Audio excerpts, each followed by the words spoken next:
welcome to my kitchen. It's Chelsea, and today we're going to make mac and cheese.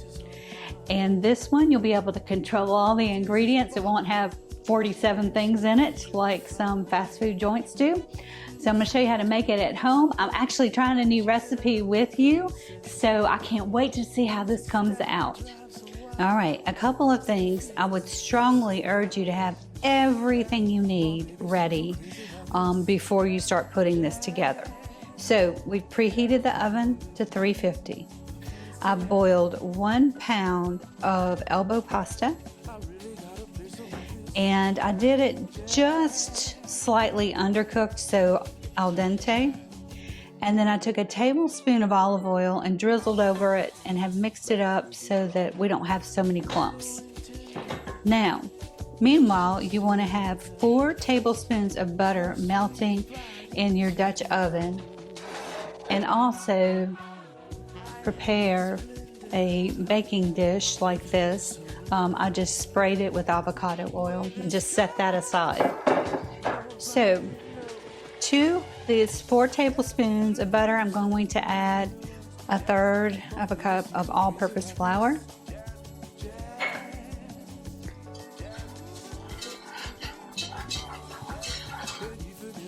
And now you want to whisk the flour in the butter. It's kind of like making a roux, but we're not going to go dark. I'm just going to whisk this around for about a minute. I just want to make sure that the butter's bubbling and the flour is incorporated. So for those of you that have never made a roux, this is kind of the start of a roux. Butter and flour, and you do equal parts.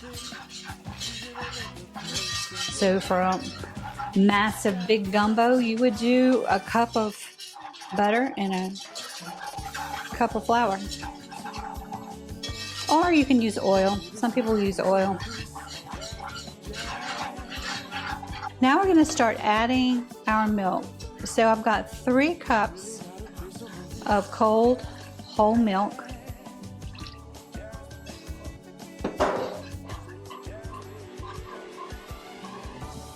So I want to whisk that together. Turn my heat up just a little bit. I'm just past medium on this.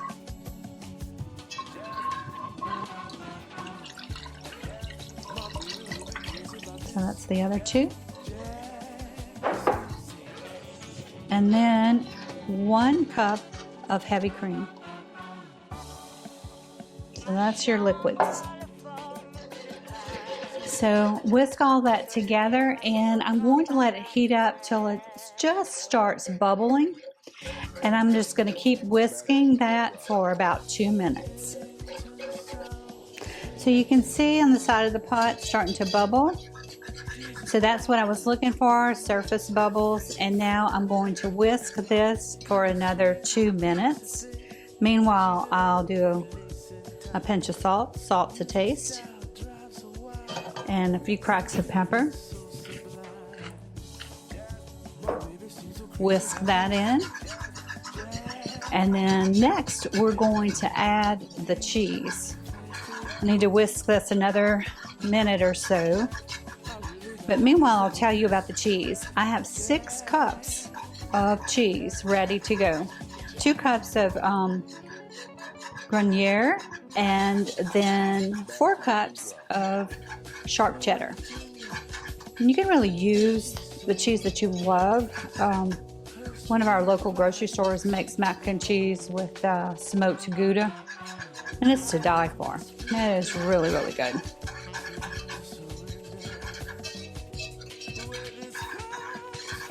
So about 1 more minute, and then we'll whisk in the cheese. So you just want to stay with this so that it doesn't burn. I'm going to lower my temperature just a little bit. So I've got some nice bubbling. It's very smooth. And now I'm not going to add all 6 cups. I'm going to add 4. So I'm just going to eyeball it. So I'm going to take a few handfuls and let that cheese melt. This should become a very thick sauce.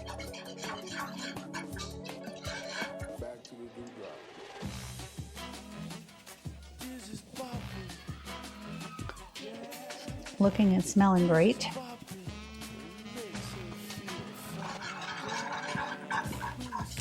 And so, like I said, it's important to have everything ready because you couldn't leave this milk cooking to go grate your cheese. Oh, that is beautiful. I love the consistency. Let's do one more nice handful and I'll leave the rest for layering.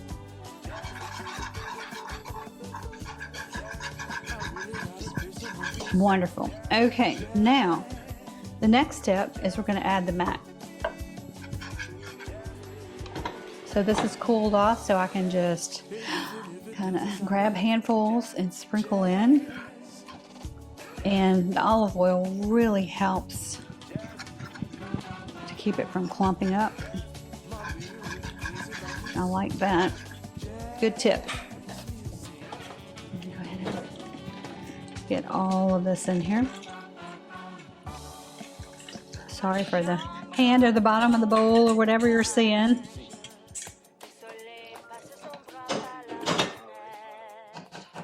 Okay, let me switch to my wooden spoon. Look at that, how thick. Turn the fire off. Just mix all of this in really good. And we'll be ready to build our mac and cheese.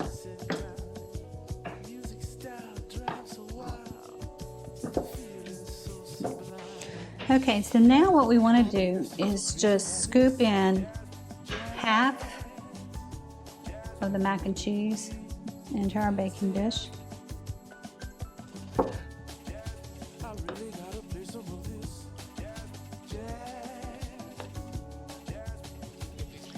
Wow, smells good. Smells like you could just eat it like this.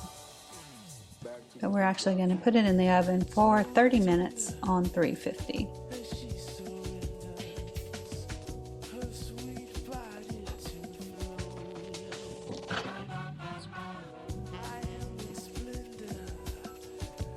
Okay, so the next step is to take that remaining cheddar cheese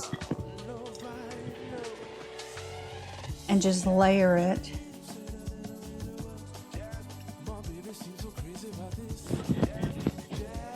Well, it's cheddar and Gruyere, it's the mixture.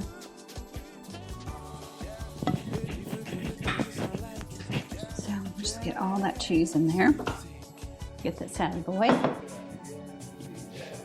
Spread it out a little bit.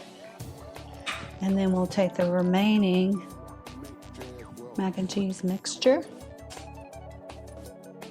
Put it on top. And actually, you know, this could be good to go just like this in the oven. However, we're going to make a topper because it just sounded delicious.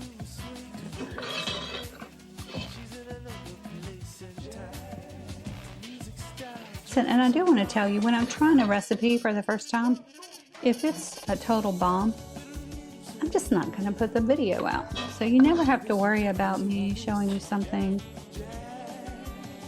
that just doesn't taste good. Let me get the rest of this.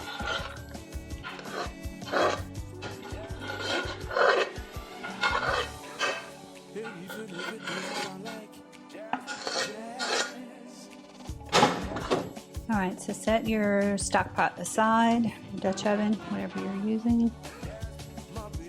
Spread that layer out. And now let's make the topper. So for the topper, can you see that pretty well? It's 1.5 cups of Panko, 1/2 cup of Parmesan, some smoked paprika, which there's such a difference in the taste of smoked paprika and paprika regular. So I'll pick, like you see, I picked this up at Trader Joe's. So I'm going to toss this around, mix it together.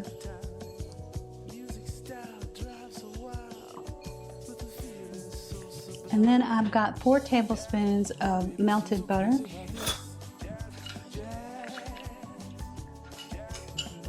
I'll drizzle that in, and then we're gonna mix it.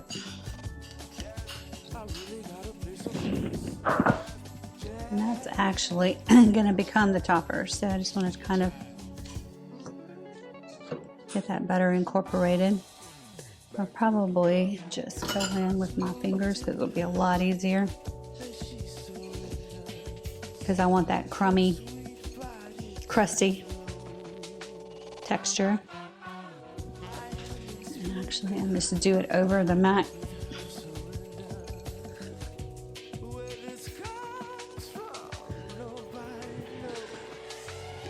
And now all you're gonna do once this is mixed up is just sprinkle it on top.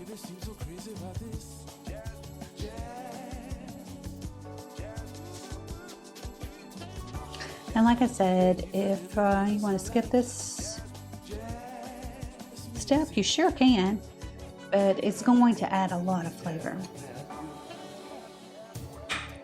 And I think it'll really balance out the cheese because there's a lot of cheese in this mac and cheese recipe, as it should be. I'm laughing because my poor kids think that mac and cheese, when they were growing up, they thought it came out of a box.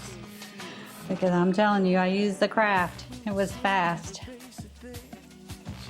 Okay, so that looks gorgeous. And it's ready to go into the oven. We'll bake it for 30 minutes or until it's browned on top and bubbly. And then it'll be ready to eat. So here is the finished mac and cheese. Homemade, baked, gorgeous, smells great. I am going to scoop a little out and try it and let you know what I think. Okay, so I'm gonna just kind of dig in. Oh, it's nice and thick. I was kind of concerned with all that cheese and milk that it was gonna be runny, but it's not. Look at that. I'm gonna have to let it cool for a second or two before I try it. Okay, let's do the taste test. Had to let it cool. Got a nice little bit with the panko crust on it.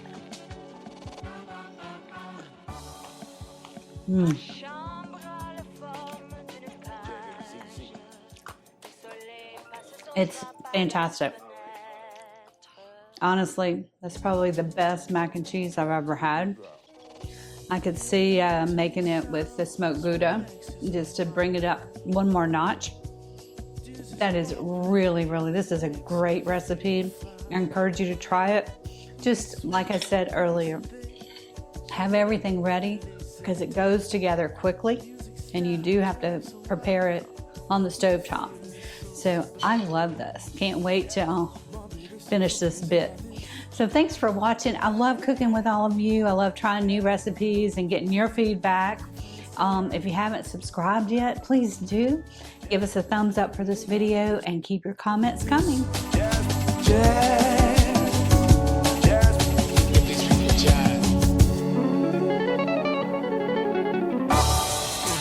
Back to the dewdrop.